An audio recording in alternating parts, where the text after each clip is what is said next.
Hidden in the mountains from the Muslim invasion, the emperors and priests of Ethiopia kept the Christian faith alive.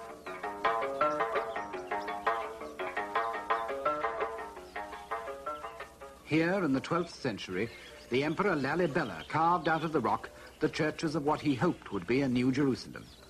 It was the empire's capital for 100 years and came to be known as Lalibela after its creator. 800 years later, Haile Selassie was to come here to pray for deliverance from Italy's invasion of his country. At the worst moment of his life, it was his way of declaring his ultimate faith in the God who was so essential to his empire's tradition, a tradition that the monks of Lalibela still voice in a haunting mixture of orthodox plain chant and African rhythm.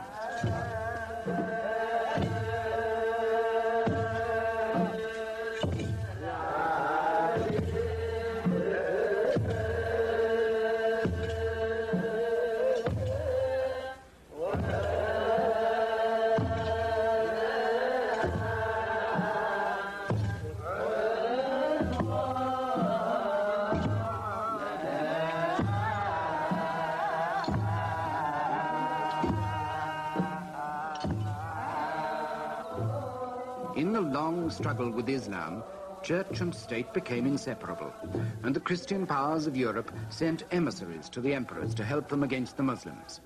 One of them may have been Prester John, some Western Father Jean perhaps, exiled and forgotten here for a lifetime. But in spite of Western help, many of the empire's provinces were overrun.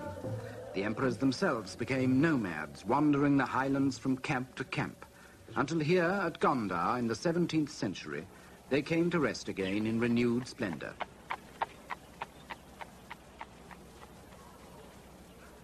These castles of Gondar are unique in Africa. Probably some Portuguese helped to build them. Possibly Indian craftsmen were brought in. But they're a sign of Ethiopia's special distinction in Africa as a place where the non-African world made some early mark on the continent.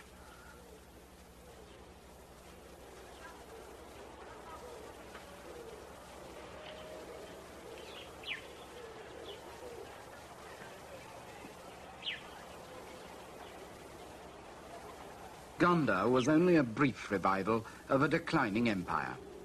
In another 100 years, the court was on the march again, still carrying the Christian banner, but challenged at every step by powerful feudal barons, as the kings of medieval England used to be. Only the church held Ethiopia together, and gradually authority shifted again towards the church strongholds in the central mountains. Here, the empire that Haile Selassie would inherit began to take shape, under King Haile Selassie, his great-grandfather. King Haile was one of the most powerful barons, and it was to him that the new commercial empires of 19th century Europe came with their gifts and guns. And his kingdom was the foundation on which the Ethiopian empire was rebuilt.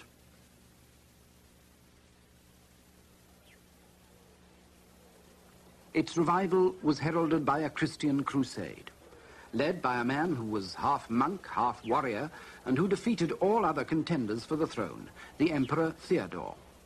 But in 1862, Theodore fell foul of Queen Victoria. By a misunderstanding, she failed to answer one of his letters, and in a huff, Theodore imprisoned a British consul and some European missionaries in his mountain fortress at Magdala. When 5 years of diplomacy failed to secure their release, the British at last sent a military expedition to recover them.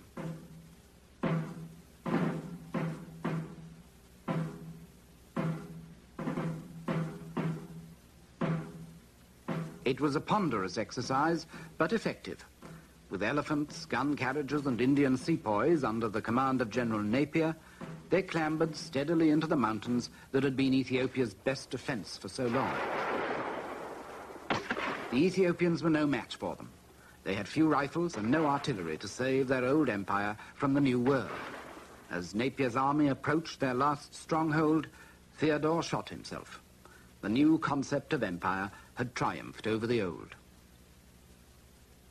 Yet in Theodore's medieval crusade, there was a glimpse of a new Ethiopia. And 20 years later, under the Emperor Menelik, grandson of Haile Selassie and half-uncle to Haile Selassie, that glimpse became something like reality. Europe's scramble for Africa was then in full swing, and as the Western empires planted their flags all over the continent, only Menelik's Ethiopia seemed able to stand against them. At Addis Ababa, in Haile Selassie's old kingdom, Menelik created a new capital for his empire. It was Ethiopia's first permanent capital since the heyday of Gondar, 200 years before. Menelik's palace is still used 80 years later by Haile Selassie, and to him it's a permanent reminder of the day when Ethiopia showed that it could, after all, resist the power of Europe, when Menelik's army in these mountains defeated an Italian invasion at the Battle of Adowa. The year was 1896, and the traditional Ethiopian painting tells the story of a modern awakening.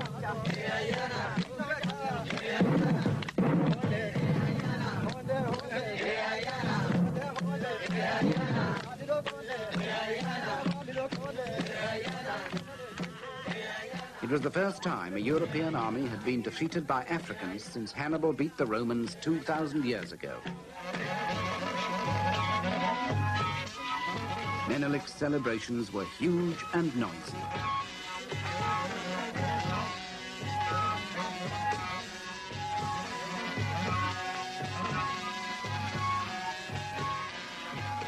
For days on end, the drink ran like water and the tables were red with the blood of raw meat.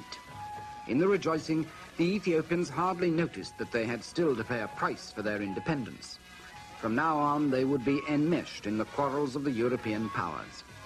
While the new ambassadors and their lady wives looked with astonishment at Menelik's medieval feasts, they were secretly seeking for allies here in the power struggle that was raging in Europe. Into this strange twilight world between yesterday and today, Haile Selassie was born.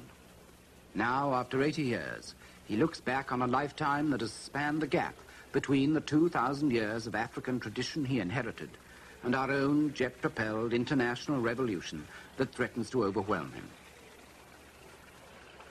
One of his earliest memories is of the way our world first encroached on his, with the arrival in Ethiopia of the first British diplomatic mission to the court of his half-uncle Menelik. He was 5 years old.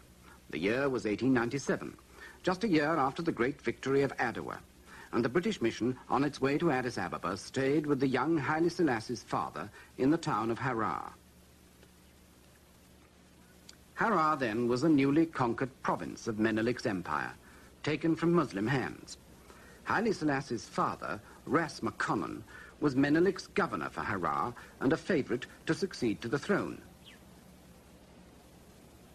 In Muslim hands, Harar had been a secret city, closed to non-Muslims for centuries.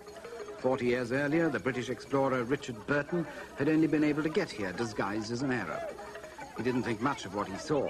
The streets were stony and narrow, the faces were stern and secretive.